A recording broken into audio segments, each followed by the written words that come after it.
Hide the planet! Hide the planet! Shut up and get in the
Hey everybody, it's me, the Shy Hat, and we're doing HackerFrogs special events.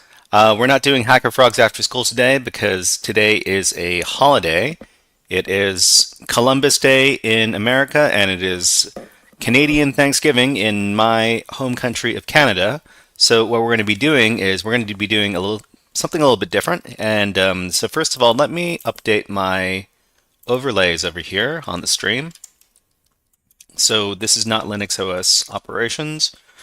This is some VM network setup. And the other thing we're going to be doing today is we're going to be doing the VulNyx platform, but we're not going to be doing the real machine. We did that last time. Today we're going to be doing VulNyx 0. That's the name of the challenge we're doing today. So I've got my my fresh Windows VM over here, and we're going to be doing a demonstration on how to set up a virtual machine network. So because I'm doing virtual machines inside of virtual machines, I have to be very careful about my resource distribution. So I'm gonna make sure not to assign too much RAM or too much storage space or too many processors to these virtual machines I'm working with. So first of all, what we need to do is we need to download VirtualBox. So I'm on the virtualbox.org website, and I'll just share it with everybody else. Oh, wait, I think I need to share my Hold on.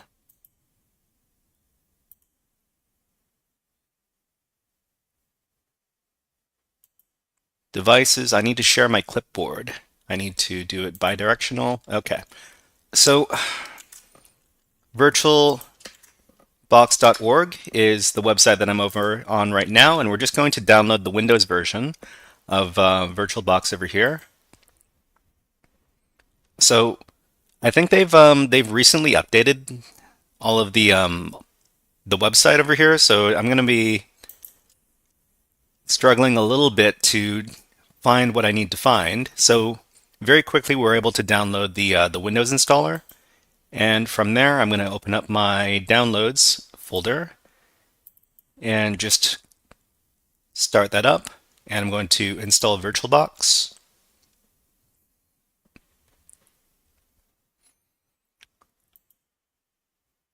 Accept those licensing agreements.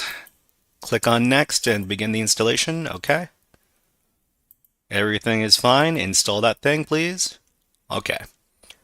All right, so while this is going on, we're going to go over to Kali Linux, and we're just going to get a Kali Linux image or VirtualBox VDI file so that we can install Kali Linux after we finish installing VirtualBox. So we're going to, so this is kali.org, and we're going to go to the virtual machines, and this is where we're downloading our stuff from over here. So over here, we're going to download the version for VirtualBox, which is this one right here. So this is 3.1 gigabytes. Just click on that button, and that's going to download the file. So I've got to cough a little bit, so just a second. I'm going to mute my headset and start coughing.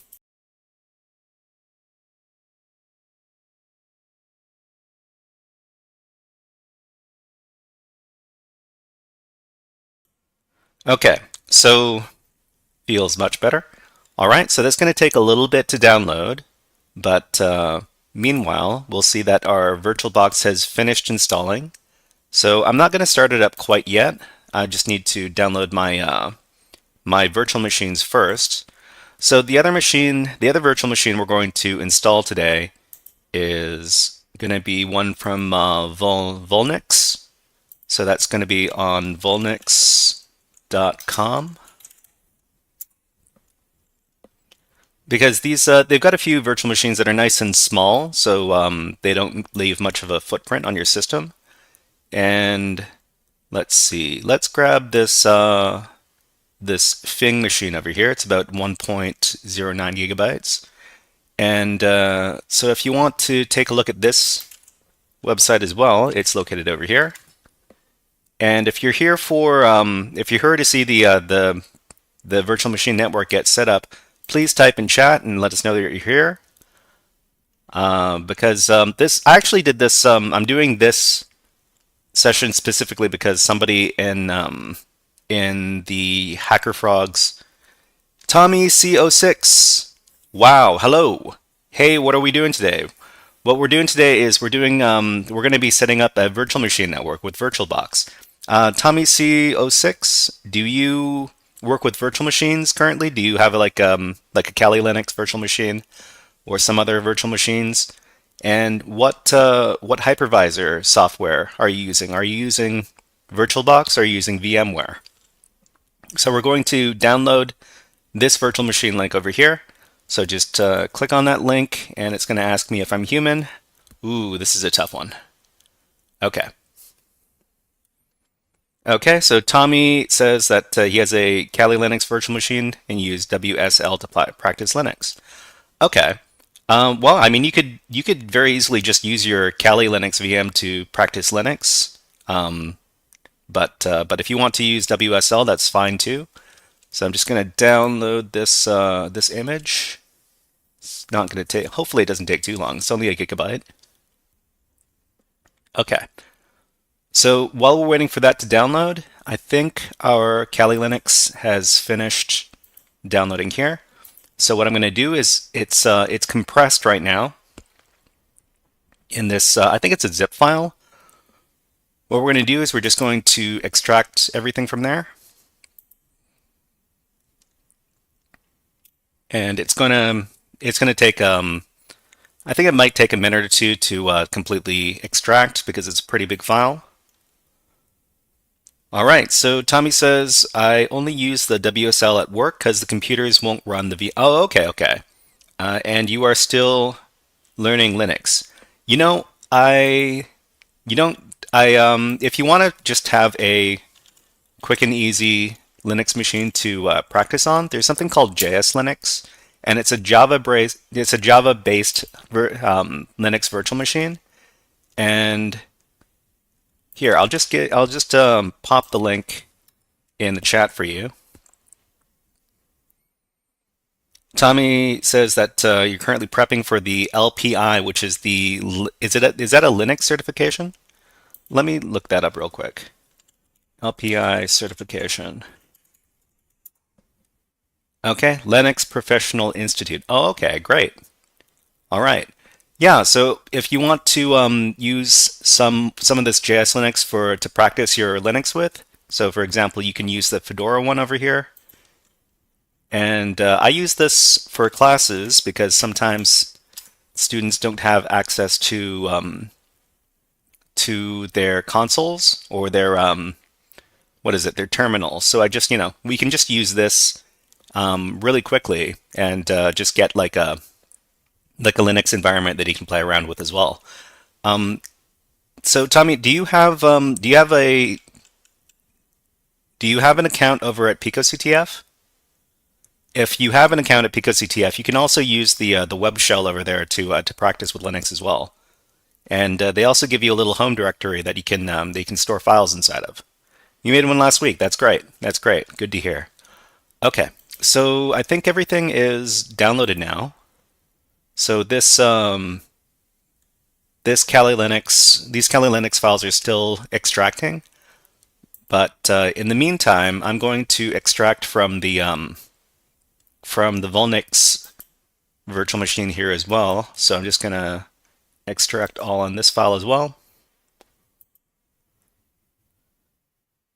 Okay, well I'm glad you made a PicoCTF account.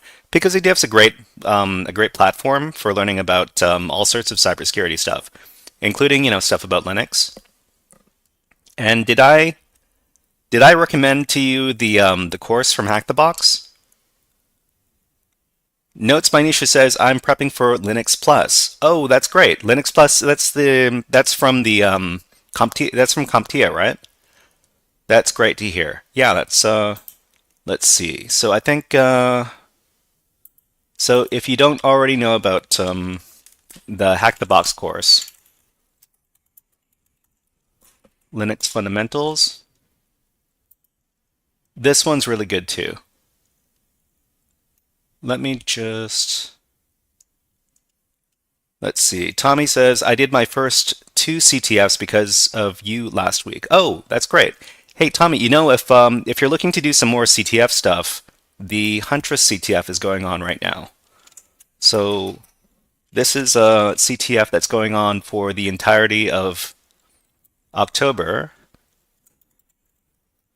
2024.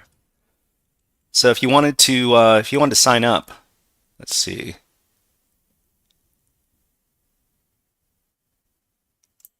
I hope they have a link over here. Okay. LinkedIn. Okay. But if you wanted to sign up for the Huntress CTF, you can do so at the following link over here. Tommy says, I feel like I don't even know where to begin on those. You don't have to worry about these big CTF challenges. There are a lot of challenges in this CTF, and there are a lot that are also beginner friendly, so you don't necessarily have to be like super technical to be able to solve some challenges. What the great thing is about this particular CTF is that it goes on for more than a couple of days, because this is going until November 1st. You have a lot of time to sit down and learn some skills to solve some of these challenges, and that's a really cool thing as far as CTFs are concerned, because most CTFs only last for about 3 days maximum. But yeah, what were we up to? So I think we've finished extracting from all of our files now. So what we're going to do is we're going to set up our Kali Linux machine first. So every time I set up a Kali Linux machine, I have to look up how to do it. But hopefully this time is a little easier. So we've got our VirtualBox UI over here. From here, we're going to need to, what we're going to do first is we're going to set up our NAT network. Sorry, didn't mean to. No. I'm here to answer questions. I'm here to chat with people, and me doing my thing is secondary to answering questions and having a good time with chat. So let's go over to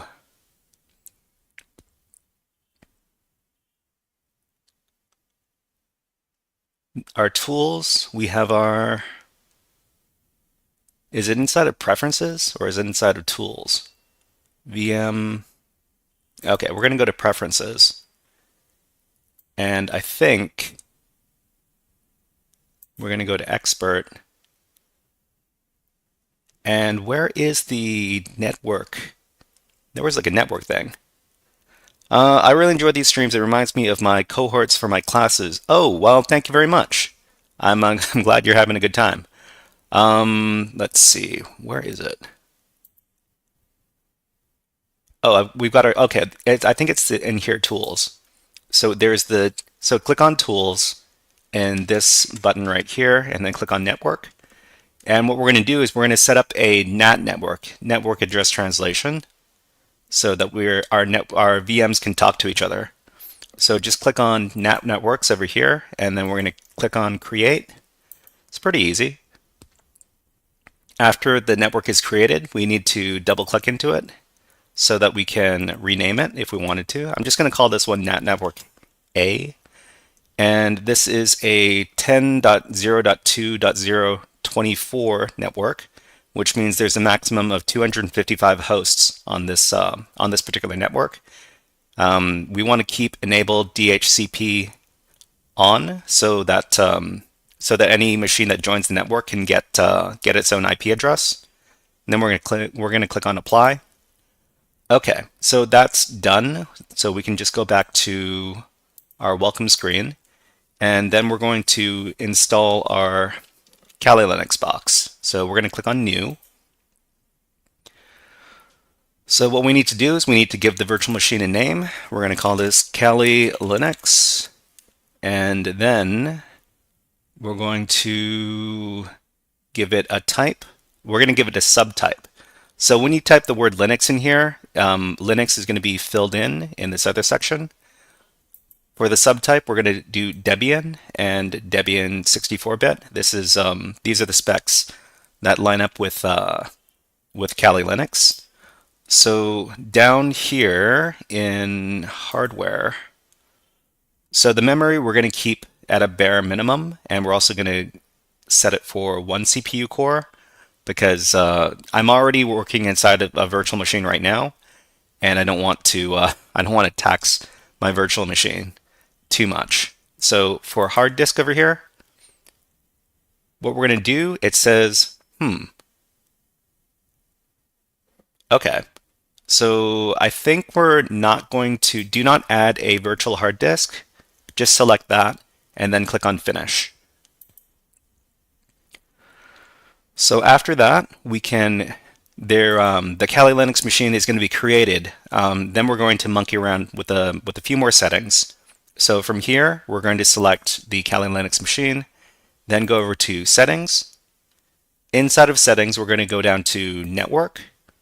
And for network, we're going to set attached to NAT network. So we're going to do NAT network, and we're going to ensure that it's connected to the NAT network we just created, NAT network A. And then we're going to go down to storage. So we were at network. We're going to go up to storage. And then we're going to add a hard drive. So just click on this button right here, which is add a hard disk, and we're going to click on add. and then we're going to search our downloads directory for the Kali Linux VDI. So the VDI, virtual disk image, is right here. We just extracted it. Click on open, and then we need to double click on this after it's been added to the list. Okay, and from there, our Kali machine is all ready to be set to for its first boot up. So we're going to click on OK, and then we're going to click on Start. So the VM is going to boot up, and it's going to take a little bit. I haven't allotted a lot of resources to this particular VM, so it might take a little, it might be a bit slow.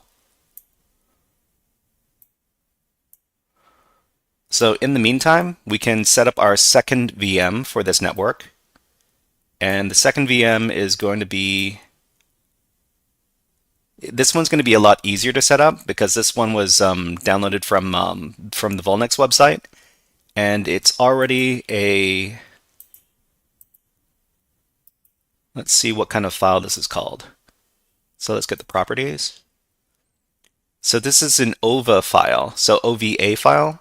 So we're able to import these into VirtualBox a lot more easily than the hard disk file that we did for the Kali Linux.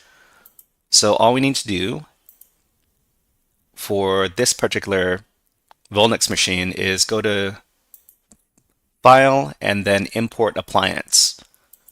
So just click on that, and then you're going to want to click on this file folder icon, and from there you can just go over to the directory where you saved your OVA file and click on it, click open, and then click on finish.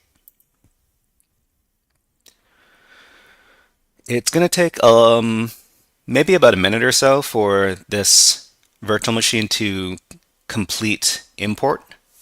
So from here, so we're just going to wait on that. Over in Kali Linux, we can now log in.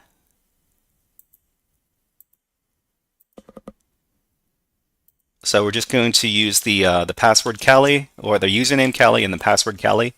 Those are the defaults. Okay, so sorry if it seems like we're doing a million things at once. We're just trying to maximize the amount of time that we're spending over here. Okay, so we see here that the virtual machine has been added to our network. We've got our Kali Linux, and we have our other machine over here. This one's called Fing. So we just need to do a couple more things to this virtual machine before we can power it up. So we're going to go over to Settings, and one thing that that really gets in the way of these virtual machines working properly is the USB setting. So if you go down to the USB section over here, you just want to click on, you want to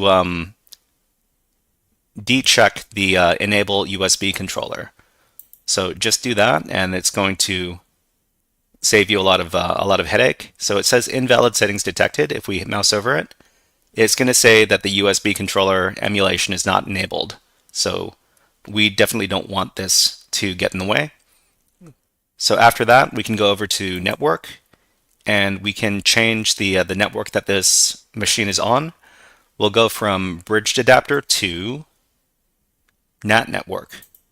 And we're going to make sure that this is on NAT network A, the same as our Kali Linux machine. So just click on OK. And then from there, you can power on the machine. So just click on Start. So this one is going to boot up a lot faster than the Kali Linux machine. So we've got our Kali Linux machine over here, and we can start a little terminal.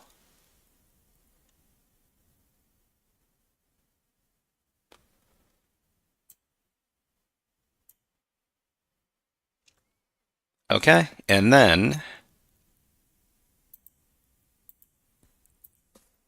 let's make this terminal nice and big so that everybody can see it.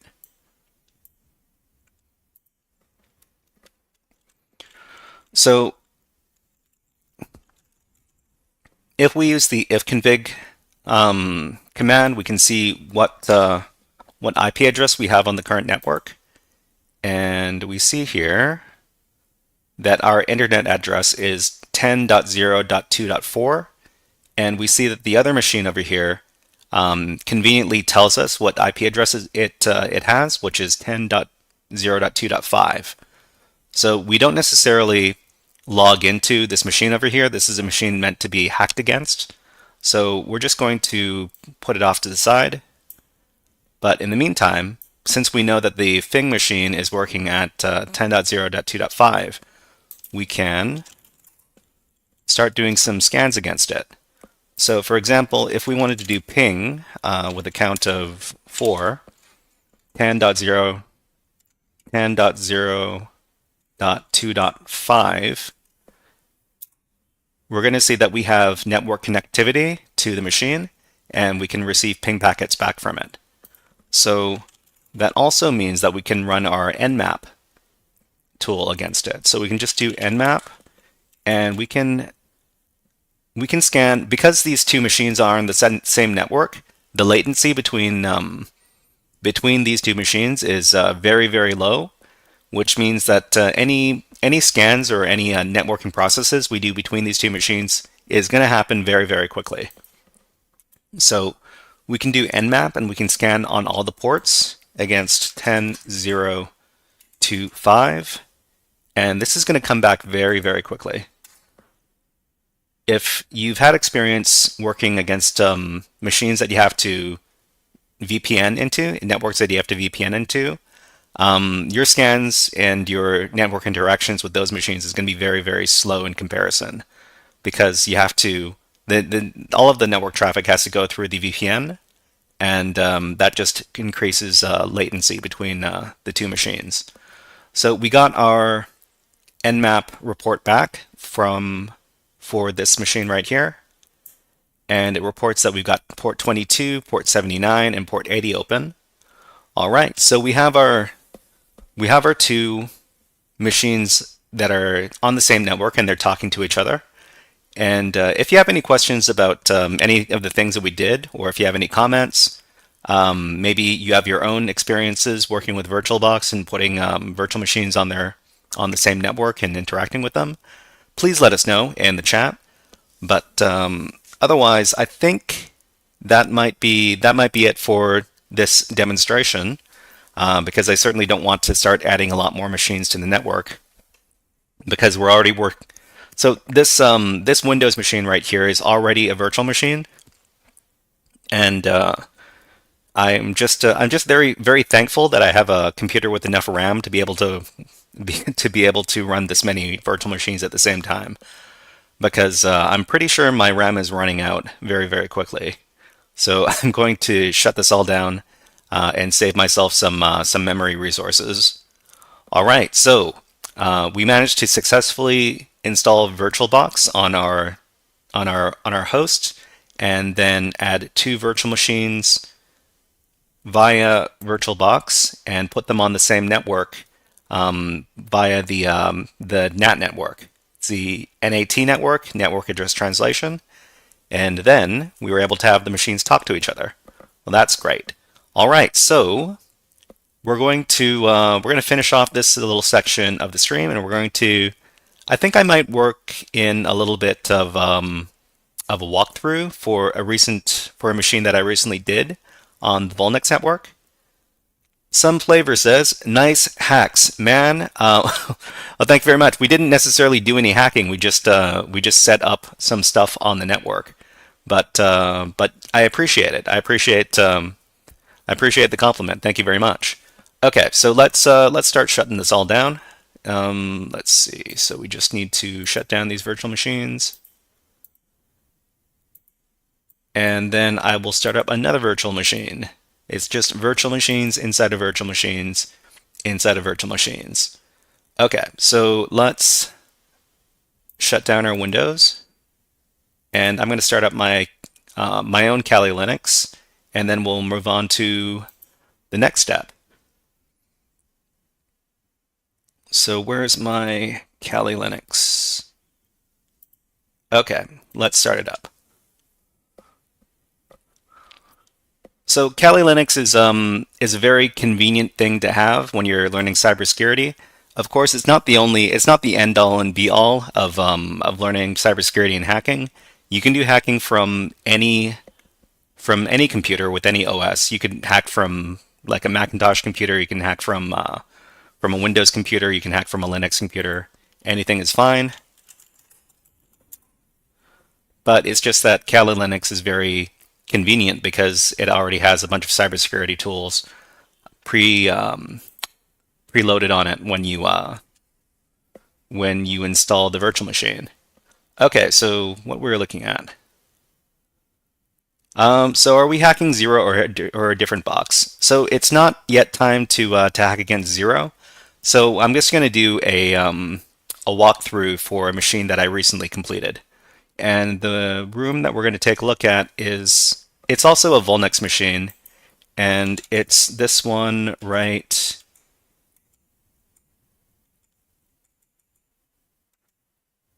here, the shock machine. So once again, we're going to be working on a machine from the VulNyx website. So this one is shock, and shock instantly tells me that this machine might be vulnerable to shell shock, which is a very famous exploit. We're going to be talking a little bit we're going to be talking a little bit more about that. But first of all, let me start closing some of these tabs because it's starting to irritate me if I have too many of these tabs open.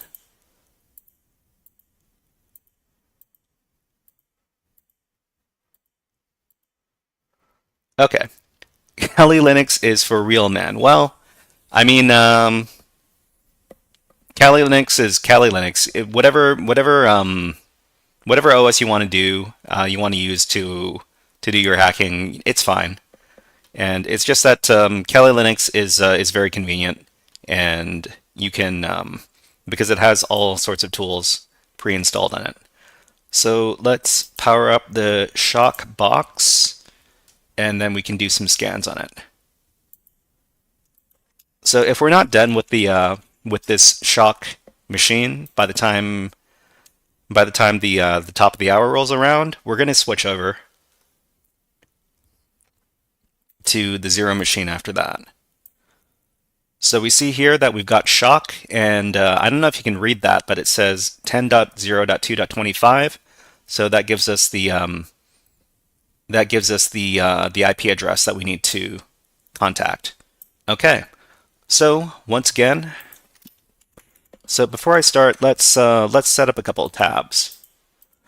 So some people like to do tmux to run multiple terminals, but I think this is ZSH. Actually, I'm not sure what this terminal program is, but the terminal program that comes with Kali Linux enables you to create tabs inside of the window. So that basically means that I'm not going to be using tmux or any other terminal multiplexer. I'm just going to create more tabs to work inside of. Okay. All right. So yeah, Nico says, "Thank you for this. I have a laptop I refurbished. I plan on putting VirtualBox on a few VMs on it to start practicing."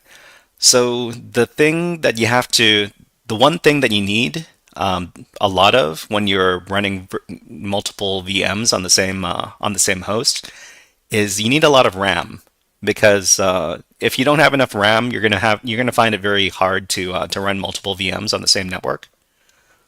Some Flavor says, "Have you heard of WSL? I've gotten a Kali Linux and an Ubuntu subsystem on my Windows 10." Yeah, WSL. I haven't worked very much with WSL. I mostly just use virtual machines when I want to work with Linux. But yeah, I can see why you might want to run some Linux on your Windows box, especially if you're not able to use you're not able to use something like VirtualBox or VMware on your host system. Tommy says it's easy, just a PowerShell version of Linux. Oh, that's great. That's great. I might do a little more investigation on Windows subsystem for Linux at a later date. But so far, I haven't had to use it personally in my professional life. So that's why I haven't investigated it too much so far. All right, so this is the shock system, and we're going to be doing a walkthrough on this one. So the first thing that I like to do is I like to run my nmap scan. So I usually run it with -VV and -P- to run it in very verbose mode and to run it against all ports. I also like to run it on 4 threads, which means it's fast but not too fast, and then we have to supply the IP address. I think it was 25. Let me check that one more time. So yeah, shock is on IP address 10.2.0.10.0.2.25. Let's run that scan. Okay. Flavor says, it's fun for me too because it's encrypted and I'm able to use the same command line for Linux in Windows and enjoy it for my Python coding. Well, that sounds pretty neat. So you can do. I think the best thing to do with Windows subsystem for Linux. Well, what I would do with it is that I would use it for some of the really cool Linux formatting commands like awk and sed, and those are commands that are able to modify output and, like, if you wanted to format the output in a certain way. All right, so we've got port 22 and we've got port 80 available on the target. So that means that we've got SSH and we've got HTTP. So let's run nmap one more time, but this time we're going to specify the ports involved, and we're also going to give it some common scripts and common versioning information with these 2 flags right here, -S and -S So run that, and then after a couple of moments, we're going to get our scan back. Okay, so we've got port 22, and we've got OpenSSH on this box. This is a fairly recent version. It doesn't look super old, and it's running on Debian. That gives us a clue as to what the host is. Most of the time when you're doing these CTF challenges, they tell you if you're running it against a Linux environment or a Windows environment. But it's nice to know that you can get this kind of information from other sources as well. Okay, so Nico says, I upgraded to 32 gigabytes of RAM and 2 terabyte SSD. Is that enough? 32 gigabytes of RAM should be good enough if you're not running Windows virtual machines. If you're only running Linux virtual machines, then that amount of RAM, 32 gigabytes, should be more than enough. But if you're running Windows virtual machines, those things eat up memory for breakfast. It's pretty crazy. So if you're only running Linux virtual machines, it should be okay. All right, so we also have port 80, and that's running an Apache server, and it's also reporting Debian. So because we have very high suspicion that the vulnerability involved is going to be shell shock, and remember, we're just getting this off of the name of the system right here. It's called Shock, and it's a Linux. It's a Linux OS. So what we can do is we can do some directory busting with the dirb command. So dirb is an older directory busting tool, but it's actually very convenient because the syntax for running this is very easy. It's just dirb and then HTTP or HTTPS and then the IP address, and you can just fire that off really quick and really easy. And it finds for us immediately that we've got CGI-bin with code 403. I think code 403 is forbidden code. It also has index.html that has the 200, and we've got the server-status at a 403 as well. So we're not able to access these two directories that it found, but we can access index.html.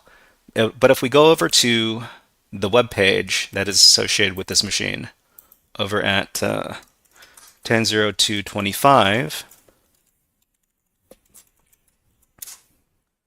we're going to see that it actually doesn't help us very much. It just says hello world.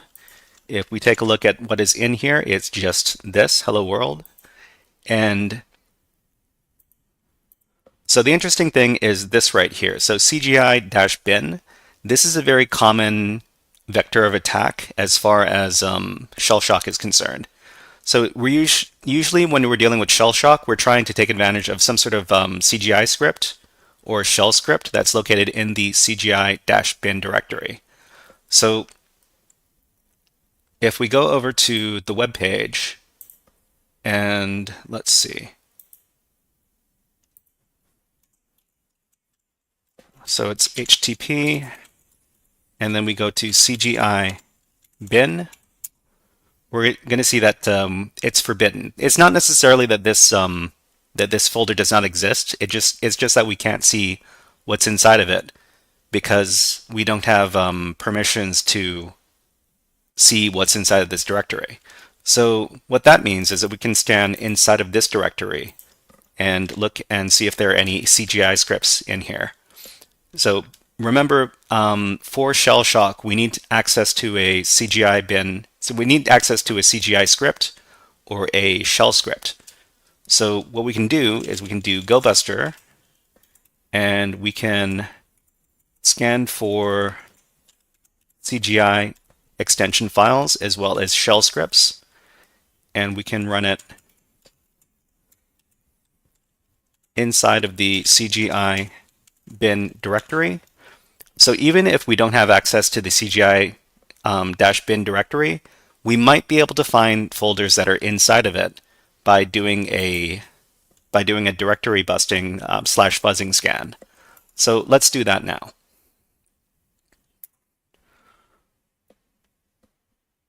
So we see here that we found this shell script because we were looking for CGI extension as well as SH extension, which is shell scripts. So I need to look up what status 500 means for HTML.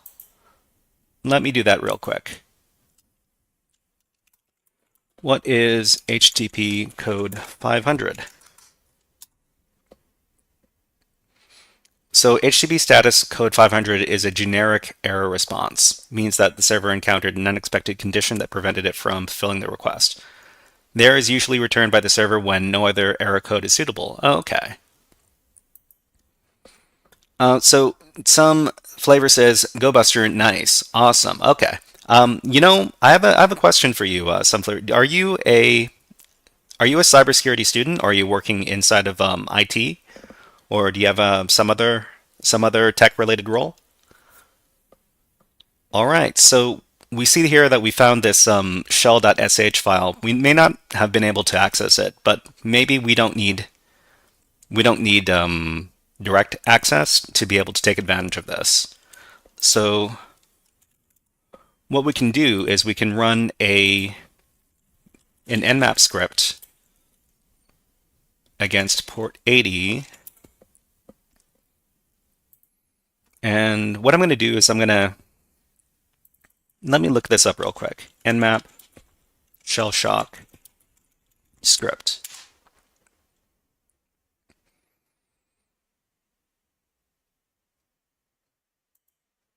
So I'm just going to look up the sample syntax over here. So we've got SVP, okay, just like this. Okay, so I'm going to copy the sample nmap syntax. Oh, why can I not copy this? Okay, copy that, and then go over to my terminal, paste it in. Okay, so this is an nmap script that is going to determine whether or not a system is vulnerable to shell shock. And what we need to do is we need to supply So we need to supply an IP address. So 10.225. We also need to supply a URI, so it's CGI bin, and this is where this shell script is going to be located. So it's going to be shell.sh. We also have a command that we can give, command ls. Okay, so I think this should be sufficient to run this script. So the nmap script is going to check if shell shock is available on the target, and if it is, then it's going to run the ls command. And we also have to supply a URI with the path to a shell script or a CGI script. So let's run this.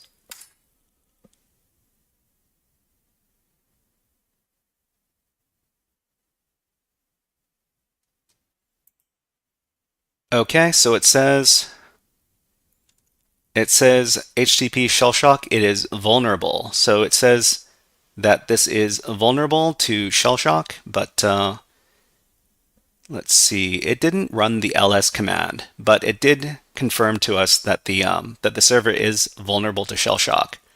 So let's take advantage of this. So if we know that it's vulnerable to shell shock, then we can try to get a reverse shell on the target. So in order to set up the reverse shell, we need to go over to another tab on our Kali Linux machine, and then we need to run netcat. So we're going to run a netcat listener on port 443, and this is going to be our attacking machine's listening port. And after that, after we run this, we have a listener on our Kali machine 443, and we're going to try to get the shock target machine to connect to our Kali Linux machine. So how should we do this? All right, so let me look this up on Google really quick. So this is what hackers do. They do a lot of Google searches. So HTTP, and it is shell shock reverse shell payload. Sunflavor says, I'm watching this live from my Quest 2 and the virtual desktop. Oh my gosh, you've got that awesome VR headset stuff. Awesome. Okay, so we've got shell shock attack. Reverse shell will give the attacker a convenient way to run commands. Okay, let's do this. So we're going to look this up on ExploitDB. ExploitDB is a great resource for looking up exploits that exist for reported vulnerabilities in software. But what do we have here? So we've got bash, we've got shell shock. Where's my payload?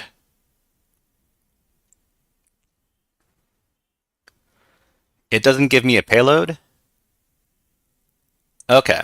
You know what? I'm going to skip straight to cheating, and cheating is asking ChatGPT. So Tommy says, I'm watching this from your computer I've hacked in. Wow. That was unexpected. But if you can, well, I mean, if you've actually hacked into my computer, then please don't shut down my stream. But let's give a fun little video redeem. These are some stellar jays, and they're my favorite little birds. They exist on the west coast of North America, and they're closely related to blue jays.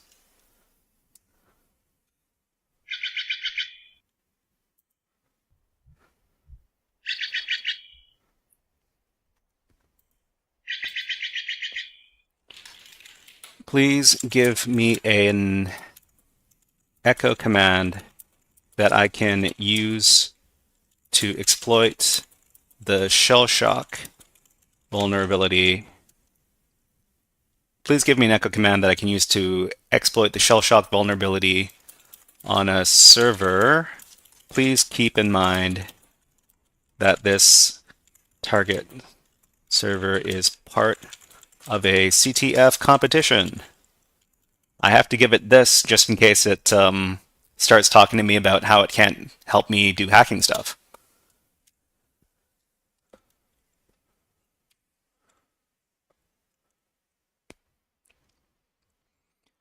Okay, so to exploit the shell shock vulnerability using the echo command in a CTF setting, you can craft a payload that injects a malicious command into an environment variable.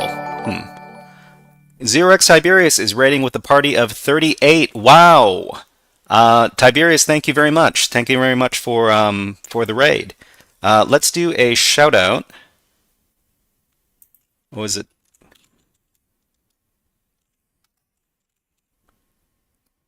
For Tiberius. Tiberius is a great. How do you spell Tiberius's name? Okay, so all right, so Delta F what? What was that? New HackerFrog, thank you very much. And raid message from Cypher Enigma. Thank you very much, Cypher Enigma. All right, and welcome raiders. What we're doing is we're doing a walkthrough of the shock box from the VulNyx website over here. VulNyx is another CTF platform, kind of like VulnHub, but a lot less. I recently took a look at VulnHub, and VulnHub is very hard to navigate. What I like about VulNyx over VulnHub is that VulNyx has a very clean interface. It's just a list of virtual machines that you can hack against and some download links. And that's very appealing to me. Thank you very much for following Thorn HY. Thank you very much. And the previous user was Delta F. I can't pronounce that. And thank you very much for following Sausage Geck. Thank you very much. Okay. So yeah, so we're just doing this this box right here. The way you set up VulNyx challenges is you download the virtual machines associated with them, and you put them on your on the same network as your Kali Linux, and then you're able to hack against them. You don't have to log in through OpenVPN, so there's that step that you don't need to do, which means that all your scans are going to be very, very quick when you're scanning against your boxes on the same network. Thank you very much for following FireLocks. Thank you very much. And all right, so what we're doing is we're trying to figure out some sort of payload that we can do to take advantage of shell shock, which is on this system over here. Thank you very much for following Trash Puppy. Trash Puppy is another great cybersecurity content creator. And how's the internship? Wait. Is the internship is over? But Trash Puppy is working in a security testing role, and I think she just started it recently. But let's see if we can give Trash Puppy a shout out as well. Shout out, and we're search Puppy. Okay. So yeah, please follow Trash Puppy if you don't already follow her. She runs a great little channel, and she has a lot of fun video redeems. And I only wish I had as many cool video redeems as she did. Let's do another video redeem. This one is for... Let's do the Hack the Planet since we got raided. Hack the planet! Hack the planet! Shut up and get in. Okay, Trash Puppy says, got my first big girl paycheck tomorrow. Wow, nice to see you streaming. Nice to see you here, Trash Puppy. Thank you very much for coming by. All right, so let's continue with our hacking. So we're asking ChatGPT to give us a malicious payload to take advantage of shell shock, and this is not what I was looking for, because I'm looking for. Let's adjust this. Okay, let's start over. I want to contact the target server by HTTP and have it trigger reverse shell to my attacking computer. What payload can you offer me? Okay. All right, so what do we have here?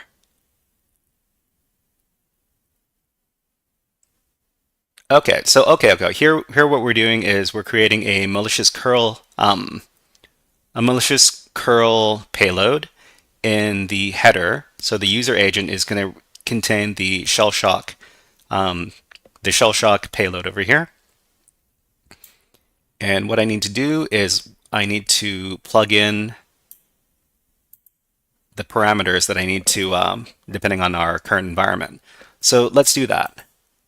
So what we're going to do is we're going to take the payload that ChatGPT suggested, and what we need to do is we need to plug in all of the relevant variables like our IP address and the name of the shell script, which is shell.sh. And we also need to supply our attacker port, which is port 443, and our attacker IP, which I do believe is 10.02.22. All right, so this should be sufficient to trigger the shell shock exploit and get us a reverse shell. Anyaski, hello, nice to see you here. Good to see your channel doing well. I'm lurking and playing along. Love VulNhub, but you are right. The UI is super janky. Haha. Yeah, that's ain't that the truth. I was just looking at it yesterday, and I earned a prize. Thank you very much for following on Twitch. And I don't know if Tiberius is still here, but Tiberius, what were you working on for Cyber Mentoring Monday? I saw you were on, but I didn't have time to check out your stream.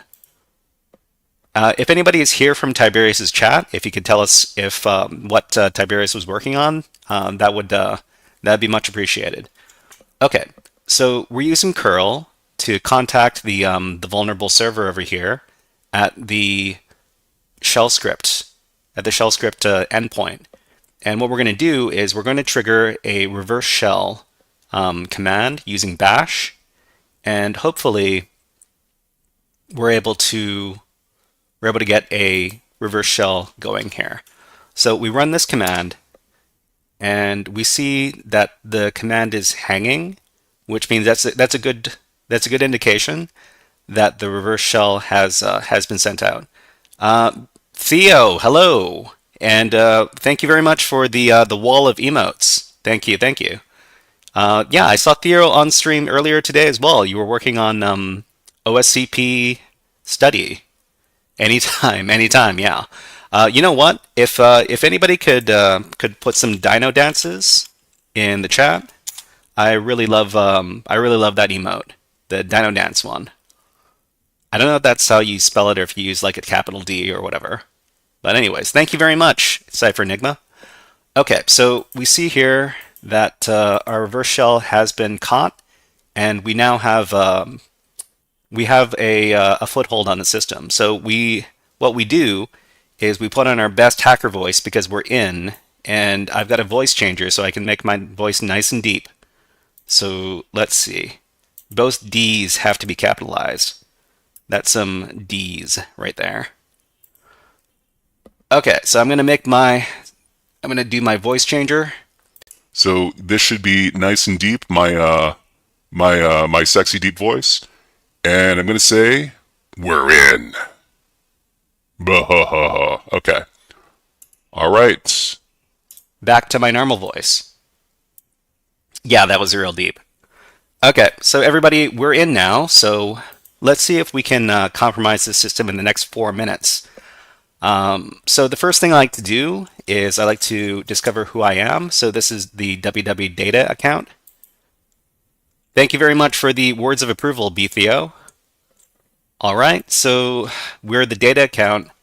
Let's see if we have sudo permissions on this box. We do for some strange reason. So when we do sudo L, we see our sudo permissions for our current user. The current user can run with no password as the user will this busybox command. I think the busybox command is kind of like a terminal multiplexer, but you know what? I need to check. What is the Linux BusyBox command?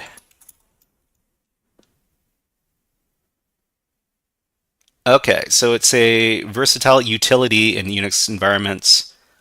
Is it Docker? Is that what BusyBox is? So it consolidates various commands such as ls, cp, mv, cat, grep, ping, and more. I have no idea. But you know, the only thing I really want to know is if BusyBox is part of, let's see, GTFO bins.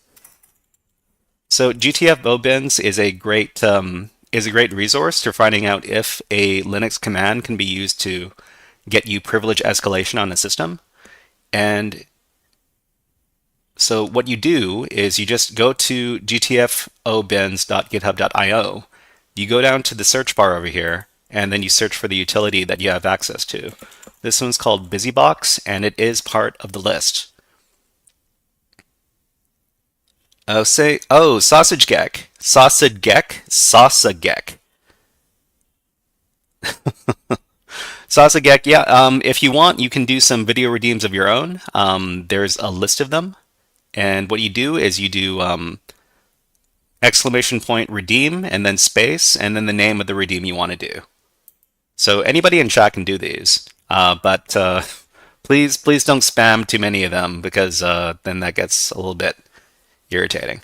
All right, so if we have sudo access with BusyBox,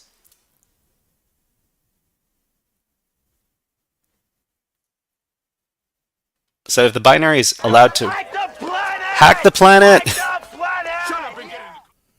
If the binary is allowed to run as superuser by sudo, it does not drop privileges and may be used to access the file system, escalate, or maintain privileged access. So we can just do sudo busybox sh. All right, so if we do that on our system, what is it? Sudo user bin busybox sh. So this should run as the user will. Actually, we have to specify the user will. So sudo u will user bin busybox sh. So what this should do, because we can run sudo with no password as will, is it should give us a shell as the will user. So let's run this. Okay, when I ask who am I, I'm now will. I don't have a good terminal anymore.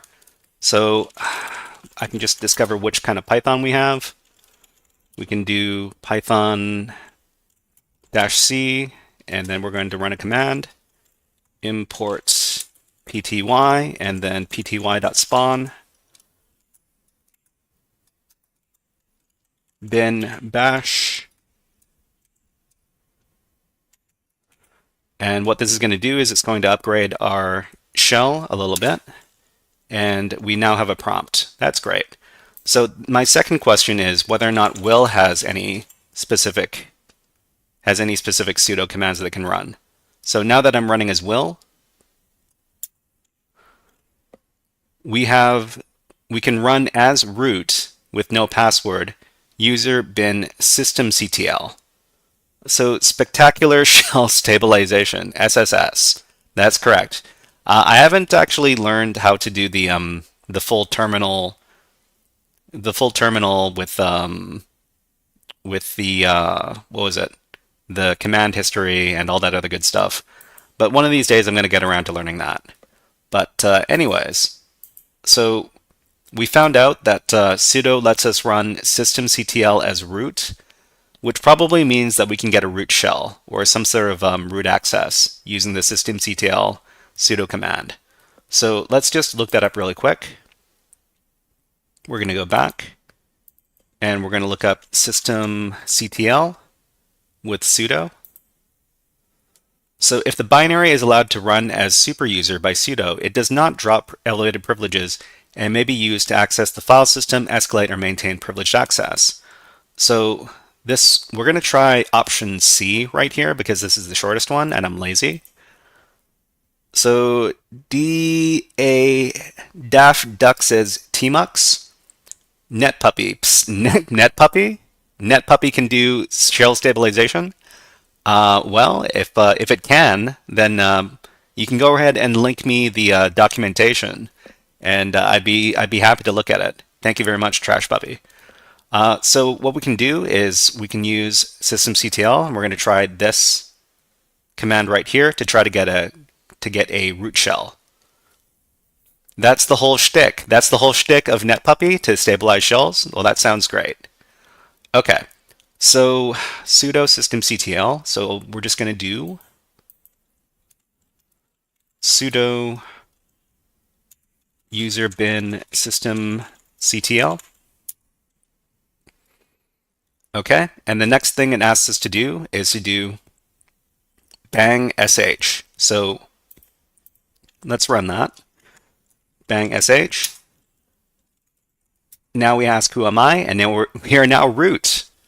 All right, so we managed to compromise two insecure pseudo binaries, and now we are root. So we can go ahead and redeem this fun video redeem.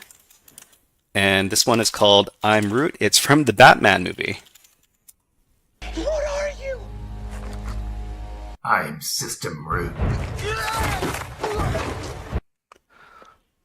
All right, so we're now root, and we now can get access to the root directory, and we see the root.txt file. So the people at VulNyx have asked that people who do write-ups not reveal the flags in their write-ups. So I'm going to respect their wishes, and I'm not going to read the root.txt file, but because I am root and I have access to this file, then I could read it. The same thing goes for the user.txt file over here. Because I'm running as root, I have access to the user flag over here as well. And like the other one, I'm not going to read it because the people at VulNyx don't want me to show the flag. You can trust we're good for it. We won't tell. Listen. I'm trying to keep a good reputation with the different CTF platforms that I show on the stream. But thank you very much for the suggestion, Theo. Okay, we're gonna do one more. So everybody, we've just finished this the walkthrough for this system. If you liked it, then thank you very much. If you have any questions about anything we did, please feel free to ask questions. But otherwise, let's see. You could consider showing the hash of the root.txt as proof. Oh, okay. Daft Duck says we could do something like what was it? MD5 sum root.txt. Yeah. And this could be proof that we have access to it. Oh, you'd use SHA-256 sum. Okay, I think either one should be okay, MD5 or SHA-256. But yeah, that was a fun little system that we used shell shock to take advantage of. And then let me just get out of here. Get me out of here. Okay. So now that we're done with that box, we're going to shut it down. So I'm just going to go over here and close this out.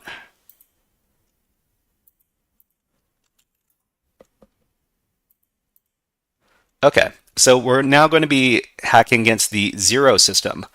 So this is another box over at VulNyx. So we just did this one, the shock box. We're going to move on to the 0 box, which is machine number 19 on the website. So I've already taken the liberty of downloading the machine. I haven't taken a look at this box before, so I'm going in quote unquote blind. And let me just start up that virtual machine. Okay, just to show everybody that it's working on my network over here. This is it. And so I'm just going to need to get the IP address after this thing starts up. So this one, what is this? What is this IP address? That's not my network. No, that's my network. Okay, so it's 10.2, 10.0229. So, all right, let's start our enumeration.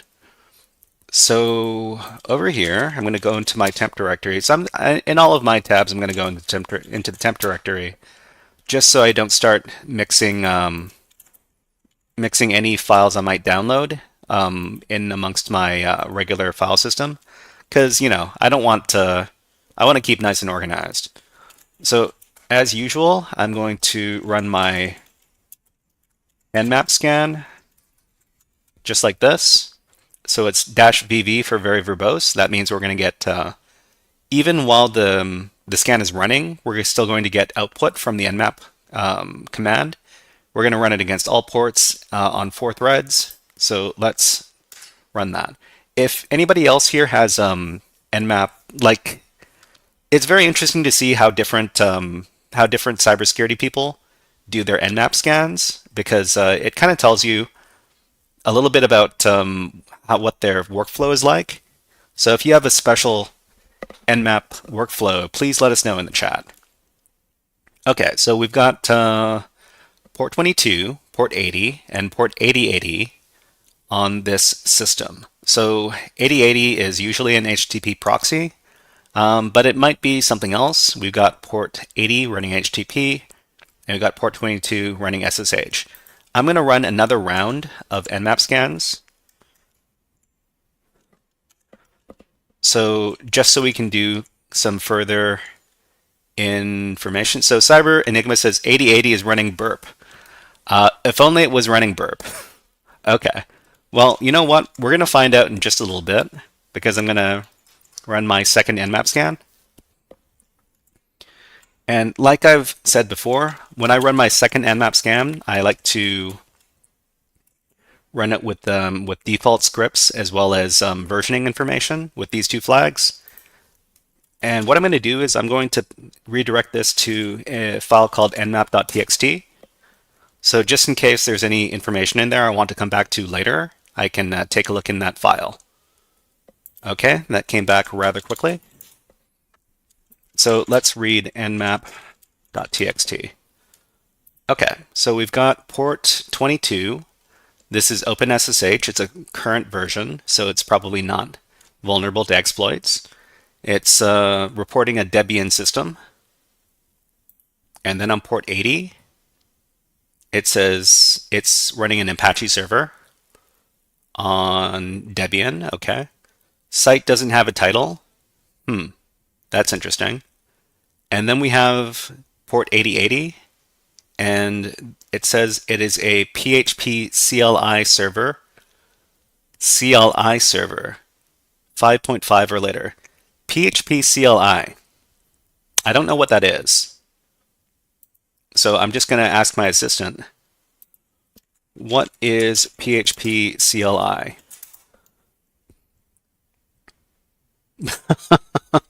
It's PHP command line interface. That means that we have a very obvious way to get into the system. If we've got a CLI interface on the website.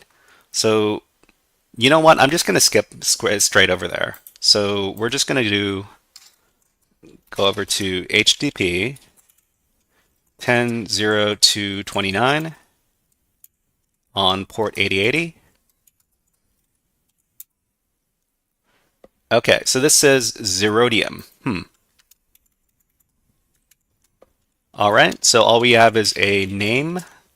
This might be the name of the software, Zerodium. I'm going to have to do a little research. So for example, if we go over here, PHP CLI Zerodium, and the first link we have over here is called Zerodium bug/exploit.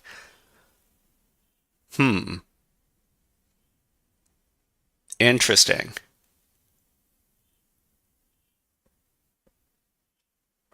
I have no idea.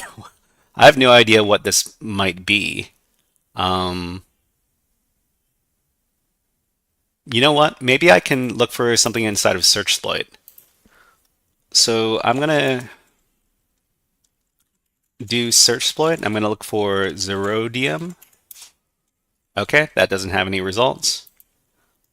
And maybe I can look for PHP CLI. So this seems a little bit too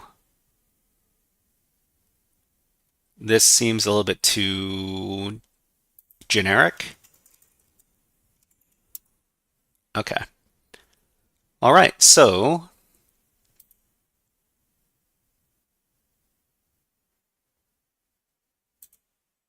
let's just ask the cheat engine over here. Okay, so it says to run a script via PHP CLI, it's going to be PHP myscript.php. Okay. How do we run PHP scripts if the PHP CLI service is running on port 8080 on a remote server?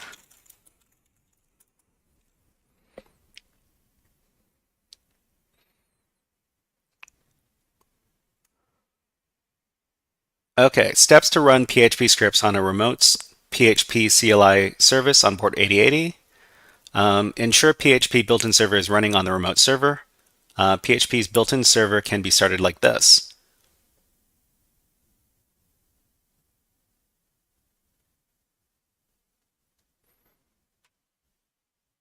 Wait, so this command will start the PHP built-in web server and serve files from the path to your scripts directory, and the server listens on port 8080.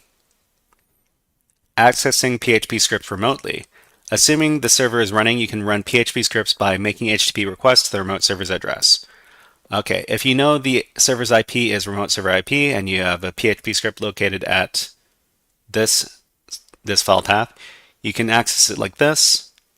Okay. Okay, so this assumes that we know if there's a script on the remote server side. So what we would need to do is we need to do some fuzzing to find some PHP scripts. All right, so that means that we can use GoBuster. So for example, we can go over to our shell and we can do GoBuster and we can do some directory enumeration, and it was 29 on port 8080. So we just need to supply the port number here. We're looking for PHP scripts in particular. Okay, so we're going to do directory busting.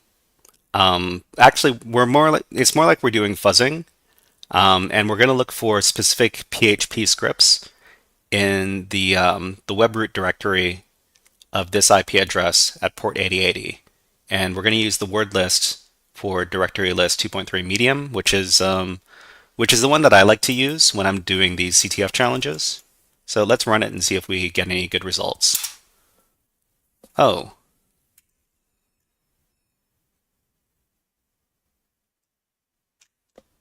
The server returns a status code that matches the provided options for non-existing URLs. Did I supply the correct IP?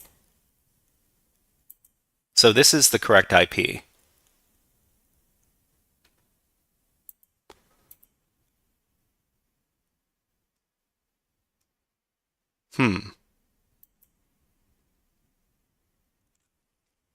So I wonder how we would get around this.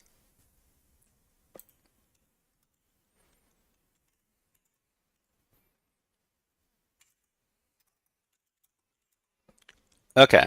So the other thing what we need to do is we need to take a look at the other default HTTP port. So I'm just going to run a quick dirb on it and see if there's anything. There's nothing super interesting here, but let's take a look at the page manually. So we're not going to do view source. we're just going to go to this. This also says zerodium.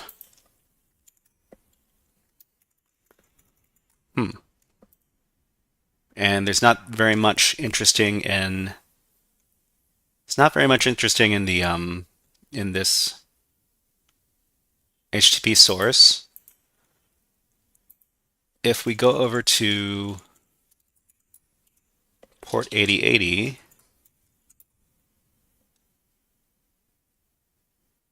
it also just says zerodium. So is zerodium the big clue that we're supposed to pick up on? Okay. So let's look up zerodium exploit.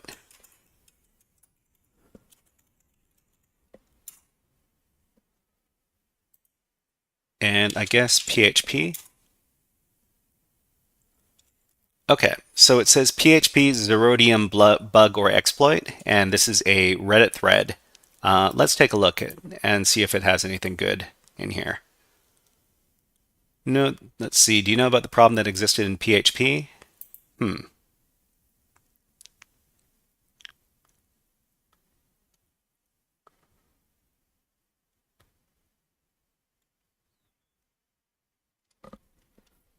All right, so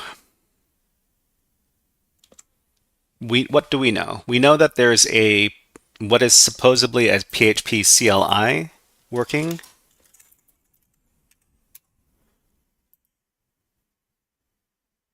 PHP CLI server 5.5 or later, and it says that the site doesn't have a title.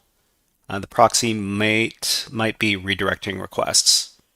Okay, so like Cypher Enigma says, Zerodium looks to be a placeholder business that just happens to have some search result that looks like a hit. Okay, so Zerodium, the name of the exploit, it's not a name of an exploit we need to take advantage of to compromise the server. Let's see. PHP CLI server. So I think what we should do is we should just concentrate on this PHP CLI server and see if there's a way to compromise this. So back when we were getting suggestions from ChatGPT,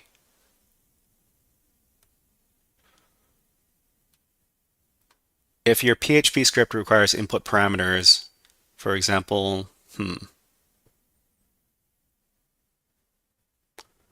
running PHP scripts locally using PHP built-in server. If you want to test the same functionality locally, you can start the PHP built-in server with a similar command. Summary of commands, to pass get parameters, to pass post parameters. So I think what we need to do in this case is we need to find some way to enumerate what scripts exist on the remote server over here.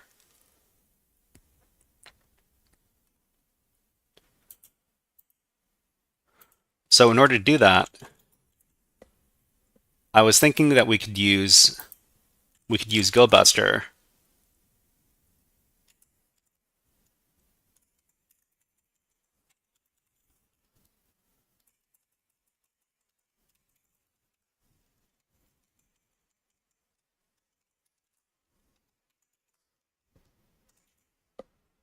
But the problem is when I tried to run GoBuster, is that it says the server returns their status code that matches the provided options for non-existing URLs, which means that it might be providing, if we try to do fuzzing or directory enumeration using GoBuster, it might just give us a lot of positive false positives when we do this. So how can we? Is there a better program to do fuzzing?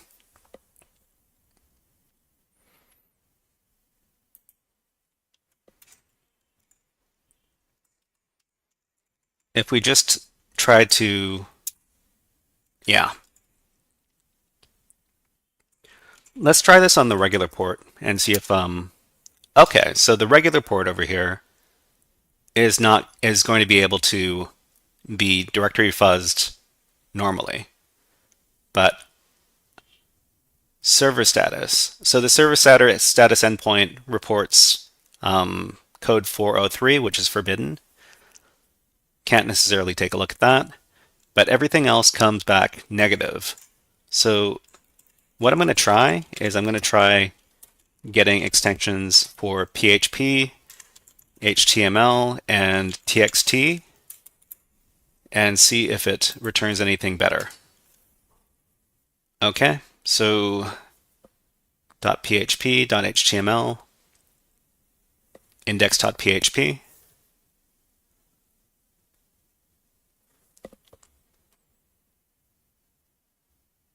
Okay, so we're just going to let this run for a little bit. In the meantime, we're going to go over to another tab and see if we can attack this from another angle. I'm going to do Nikto, and I should have really started with this, but Nikto is a web app vulnerability scanner. It's pretty old, but some people, they think it's lame because it's old. But Nikto can actually pick up some low-hanging fruit vulnerabilities, and it's fairly easy to use. The syntax for using is pretty easy to follow, and that's why I like running this whenever I run into some web app stuff. It gives you some good information, and sometimes it gives you some really interesting information. But in this case, it doesn't really give us much. Okay, so let's run this on port 8080 and see if it gives us something different. Okay, so there's a different header here, PHP 8.1.0 dev. Maybe we should start looking for a vulnerability. 8.1.0.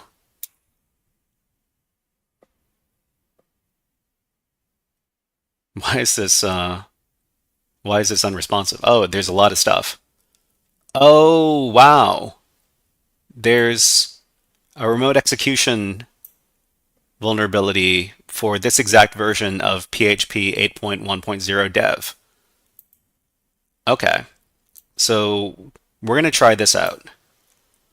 So we're going to search exploit -m. I think it's to copy to our current directory, and it's going to be 49930, 49933. Okay, so I think, did that copy the script over? Yeah, it copied the script over. All right, so let's take a look at the Python script.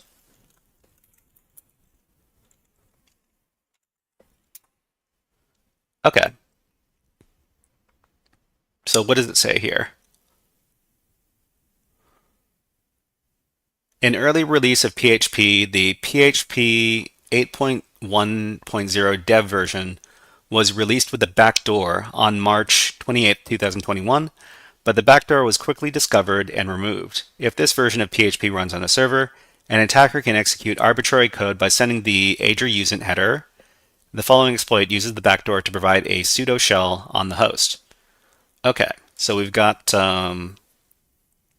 we are importing some modules, OS, and requests. Okay. So what do we need to provide to the script to get it working? So we're doing some user input.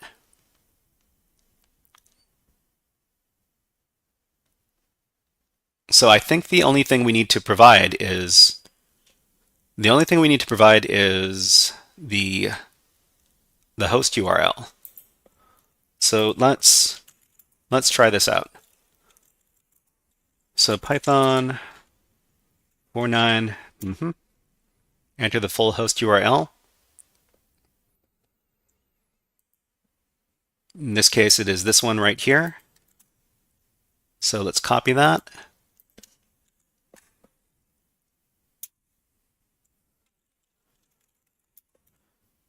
What? We're root?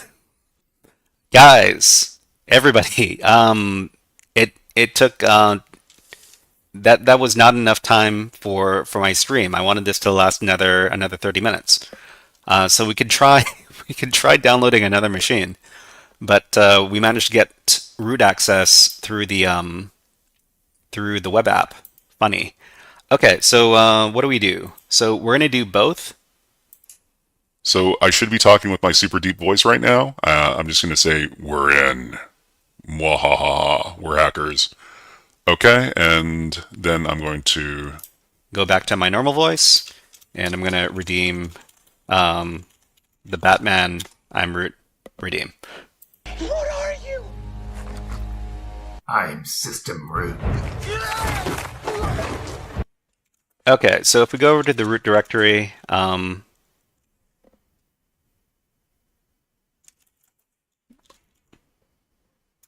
were we not able to go into the root directory? But I'm root. What?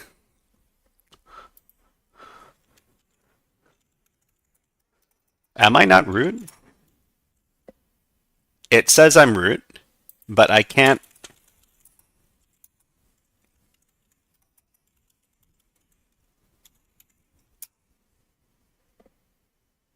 It's something. This is weird. Are we in Docker? Oh, that's a good question. You know what we should do is we should probably get a proper reverse shell as opposed to this exploit created one. So what I'm going to do is I'm going to set up my netcat listener, and then I'm going to send a command to get another reverse shell. But I keep on forgetting how to do reverse shells, so I'm just going to look up reverse shell cheat sheet on probably Pentest Monkey over here. So this is the bash version. So let's see if the bash version of the reverse shell works. Let's craft it in another tab over here. So we've got port 443 and 10.02.22. Let's see if we can get our reverse shell working over here.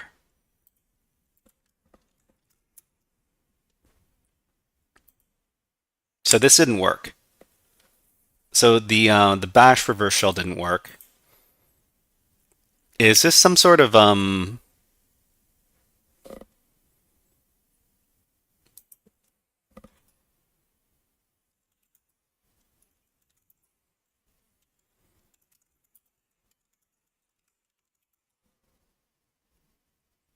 Okay, so we've got here, who's got a shell login? So only root has a shell login.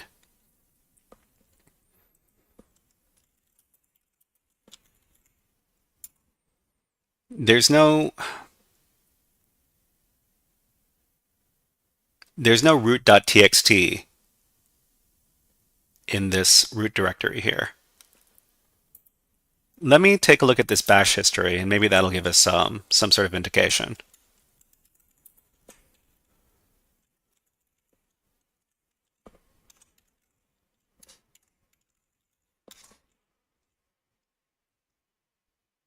Okay, SSH pass, Docker pow liam at. Okay, so maybe we do have to do a Docker escape to finish this challenge. So first of all, maybe I really do need to get a proper shell on the system that's not this one provided by the exploit script. So we've got our netcat listener running over here, and let's look up some more reverse shells. So there's a netcat1 over here. Let's see if the -e netcat is going to work. So the bash one didn't work. Next, we're going to try the regular netcat one, which is this one right here. Okay. Copy and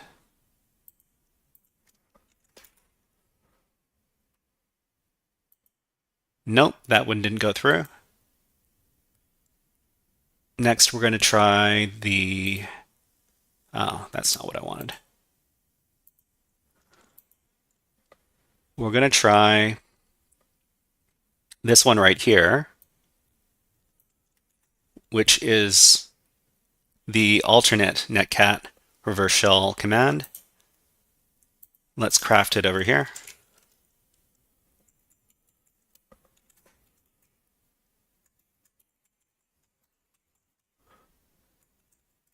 This one is this particular netcat command takes advantage of pipes, or what are these called? Created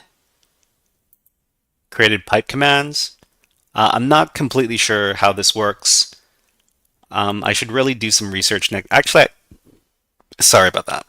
I'm sure that I did some research on this earlier, but I kind of forgot. If anybody has a proper explanation as to how this particular version of the netcat reverse shell command works, please let us know in the chat. Okay, so let's try sending this one. This one also didn't work.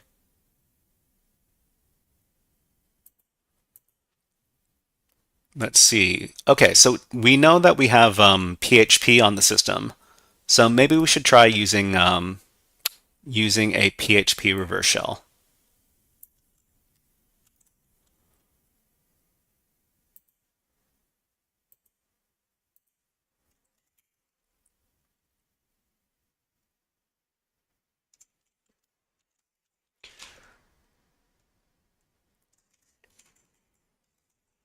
Port 443 and 222. Before we do this, we should probably make sure that that I have my my attacker machine IP correct. Okay, so if config, my IP address is this one. Yeah, okay, this was the correct one.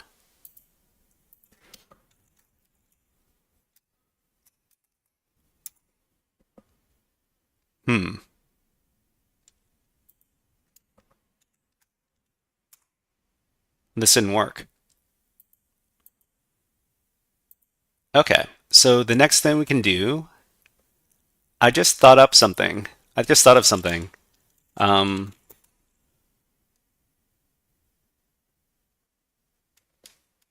This is the var www.html directory, and there's only the index.php file in here.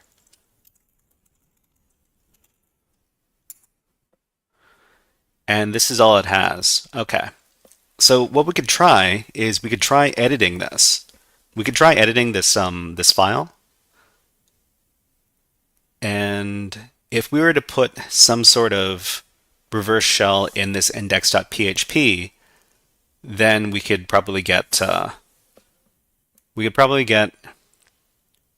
a reverse shell connection. So maybe what we can do is we can echo this over here. Actually, those are the wrong quotes. We need to use use double quotes. Okay, we can try echoing this out to index.php. So let's see if this works.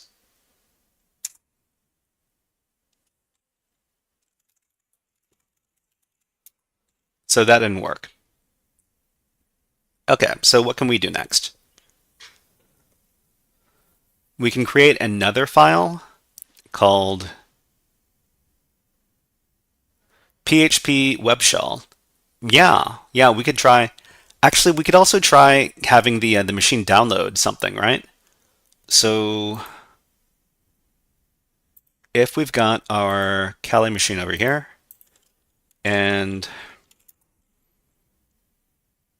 all right, so we could do, what was it? Python m HTTP server on port 80. Okay, and then we could try getting the system to download this nmap.txt just as an example. So we could do, what was it?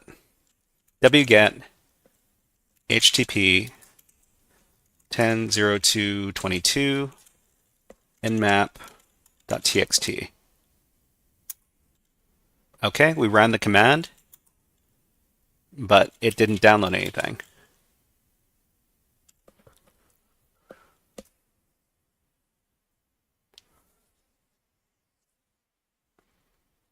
Although it's probably worth it to just go for the escape. Okay.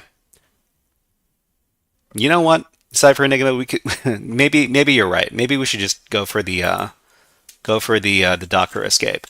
So if we do, what was it?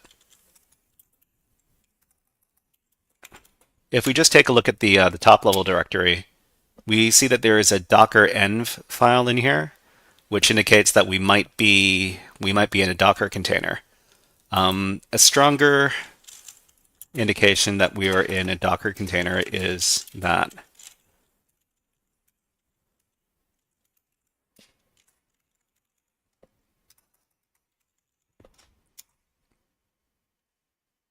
oh no, I was supposed to do cat.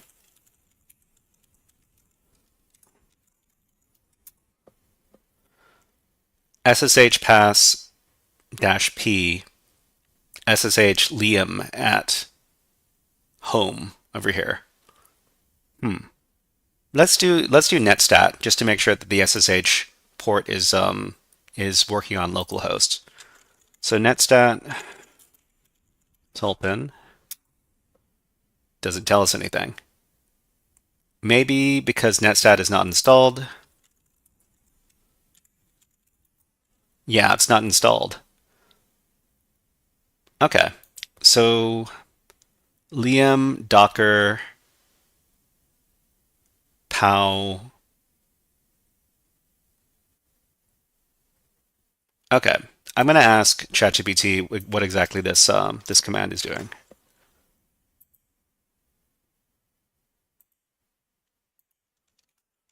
What is this command here?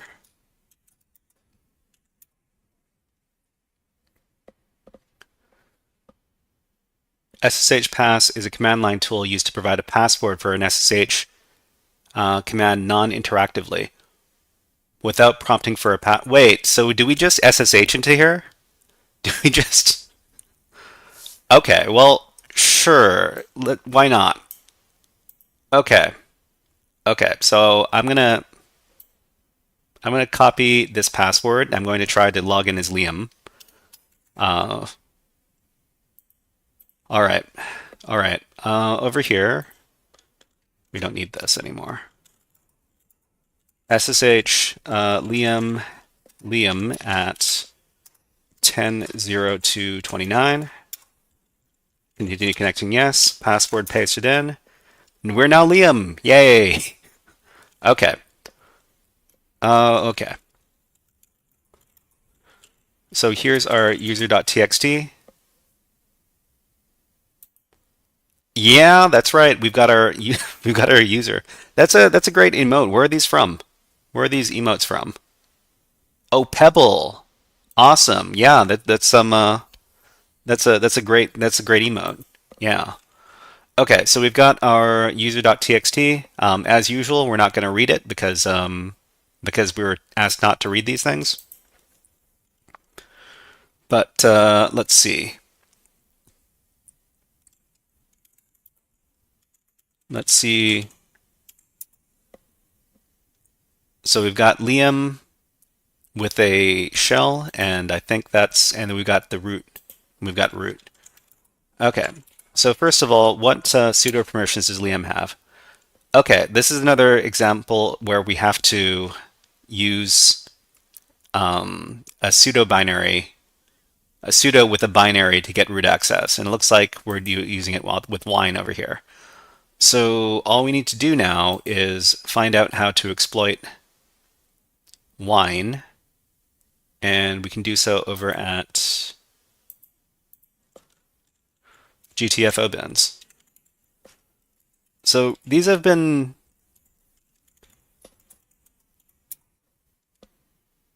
So let's look for wine. Huh, no matches for wine.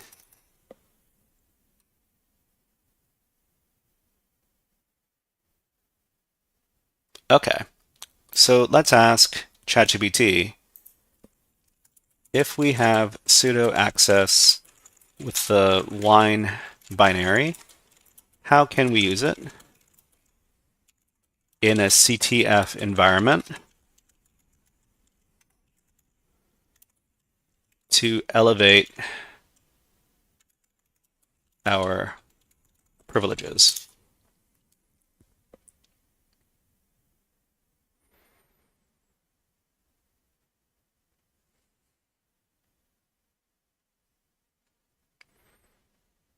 Okay, method 1, run a Windows executable with root privileges. Scouts honor CTF only. Yeah, well, I mean, we are doing a CTF, so we're not lying. We're being completely honest in this case. Run a Windows executable with root privileges. Okay. Start a listener. Run the executable with sudo. Run a local Linux command via wine, abusing cmd.exe in wine. Another method is to use wine's cmd.exe, which mimics the Windows command prompt, to run commands indirectly. If wine is configured directly, you can invoke wine to launch a shell or execute commands as the root user. Okay, so it's sudo wine cmd.exe -c/c bin bash. So that's going to open up a root shell. So let's try this.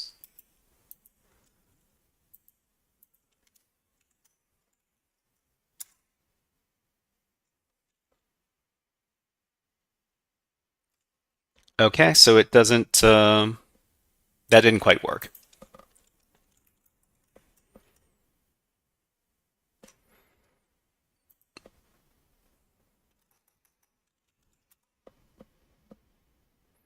Can't recognize /bin sh as an internal or external command or batch script.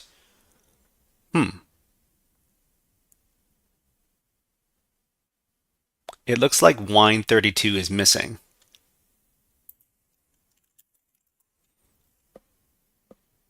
Okay, so we've got a wine directory in here. Maybe we should take a look inside. So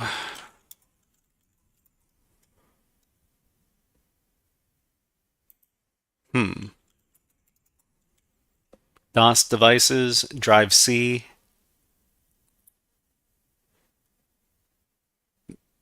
I should take a look inside these directories to see if there's anything, drive C.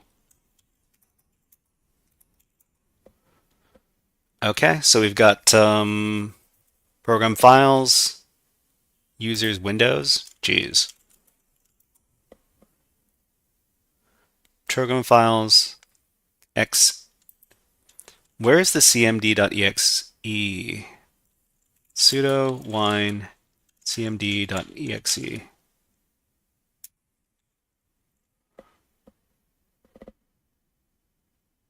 Wait, what? Okay, so I'm in the wine.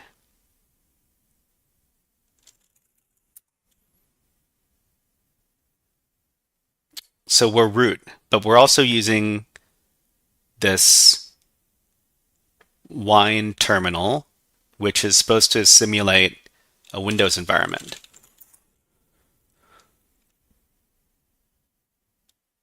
So how do we use this to break out?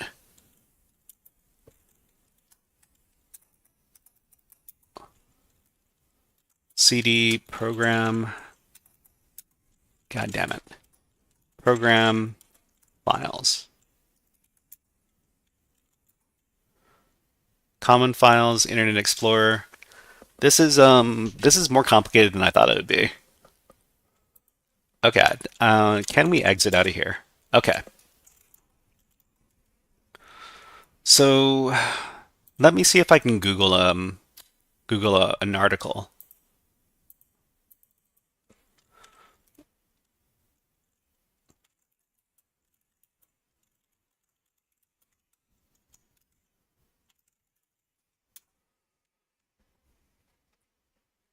Okay, so wine privilege escalation Linux. Okay, let's take a look at this article.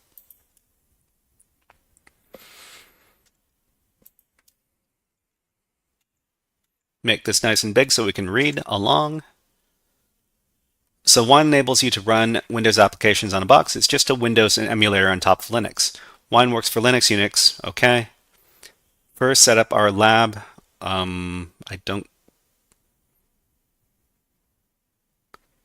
Linux, creating payload. All right, TZZek. Thank you very much for following. You are now a HackerFrog. Let's run a fun little redeem. So these are this is the bully bird, and these are two stellar jays. One stellar jay is bullying the other one, and it's both sad and amusing at the same time. Just take a look.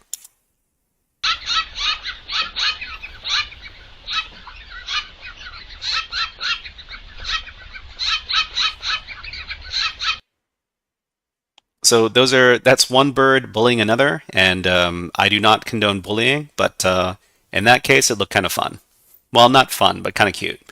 Okay, so we're going to exploit the target MSF Venom payload. I'm creating a simple Linux interpreter shell. All right, interpreter shell. I don't know if I want to deal with interpreter.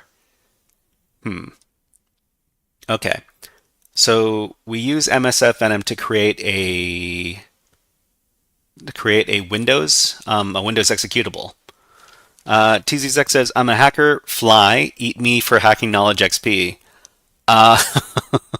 That's tempting, but I'm trying not to. Listen. We live and let live over here, even if you are a hacker fly. You had root in that wine shell? Yeah, we had root in the wine shell.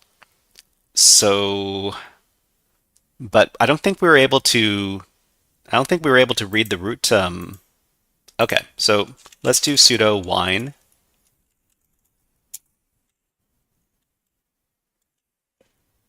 Let's see. Sudo wine cmd.exe. But we can't get out of.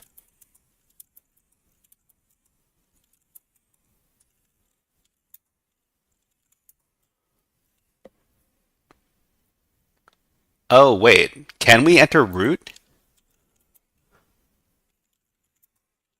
Was it that easy? Wow, it was that easy. We had run the root shell and we were able to escape the default environment. Cypher Enigma, wow, thank you very much for your great insight there. Yeah, so we didn't have to reinvent the wheel. We just needed to get root shell access. But you know what? Can we read that file? Let's, you know what? I'm going to cat root.txt, but I'm going to redirect it into a file called iRead root.txt.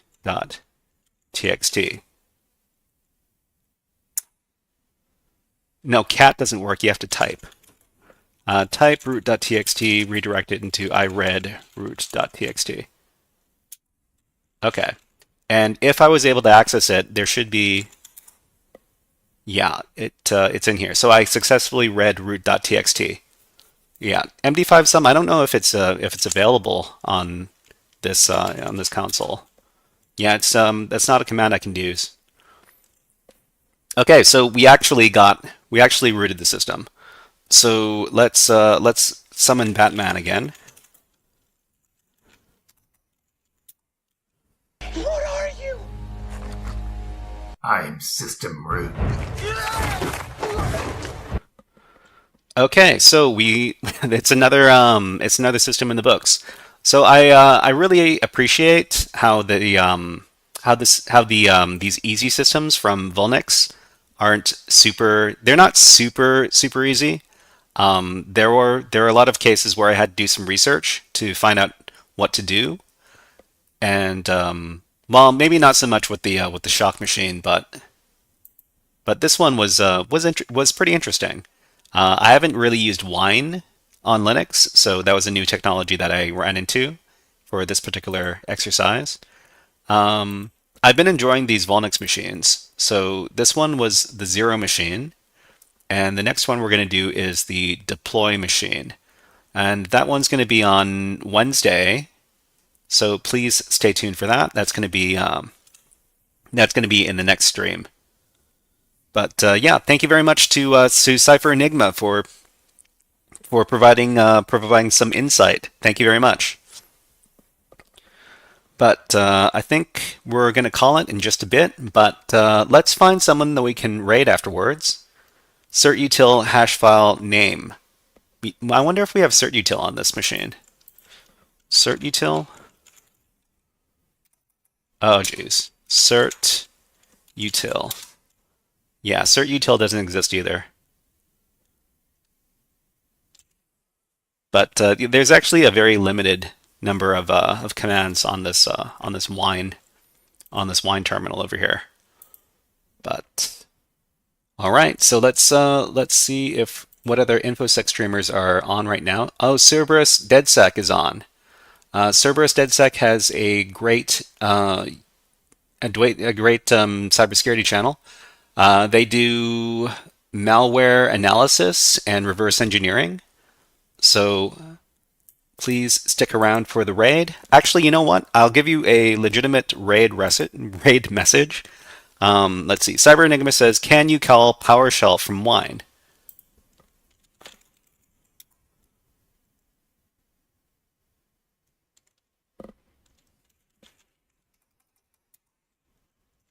I type PowerShell in, PowerShell.